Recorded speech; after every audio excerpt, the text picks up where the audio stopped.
Okay, this is a drill known as A skips. Now we can be real nitpicky right here on my form, but I'm not going to be. I'm exaggerating this a little bit too much for the camera. Okay, I really don't need to be at this much of a position. My knee can be a little bit looser, which would put this foot back here a little bit more. But what I'm trying to illustrate is that I do not want my heel to my butt, okay, for a hamstring activation. I want all hip flexor. Let's just watch. Knees up, good arm activation. Okay, some of the key points I want to note on an A skip. Notice where my foot hits. Okay, my foot strikes the ground, supposed to be right under my hip. Okay, so there's my hip, and you see my foot striking the ground right under my hip. Okay, let's watch it one more time. Right under my hip. That foot placement is right under the hip, ball of my foot, so I can push forward. All right, when we sprint, we want to push. We want to be pushers. Push. Now that's a little too far out. If I did this video again, I could probably make it a little bit better.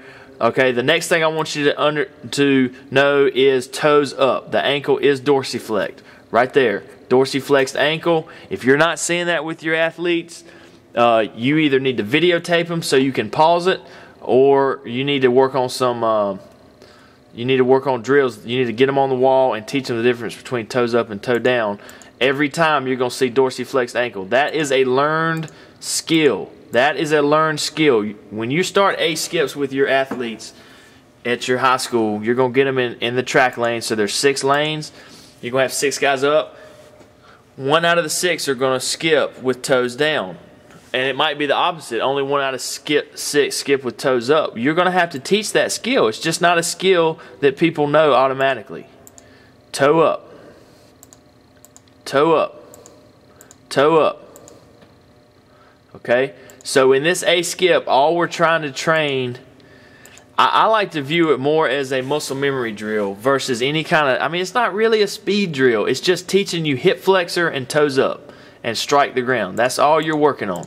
Hip flexor. You don't see that heel go to the hamstring. All right? So that's all you need to be getting out of your A skips. Now, here's the other thing that you don't want.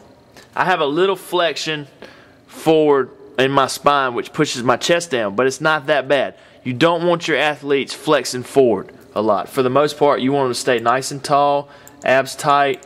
You want them to stand straight up and down. Okay, there's a little bit of flexion right there. I'm not as flexible as I used to be.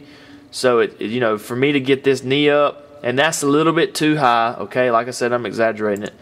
But that's all an A skip's designed to do. You want to have active arms.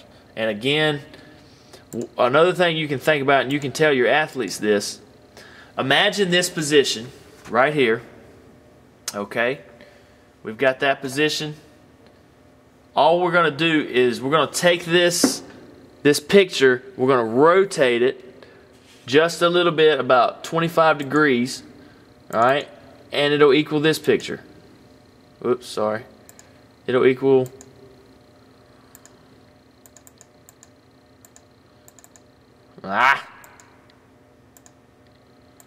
it'll equal that picture.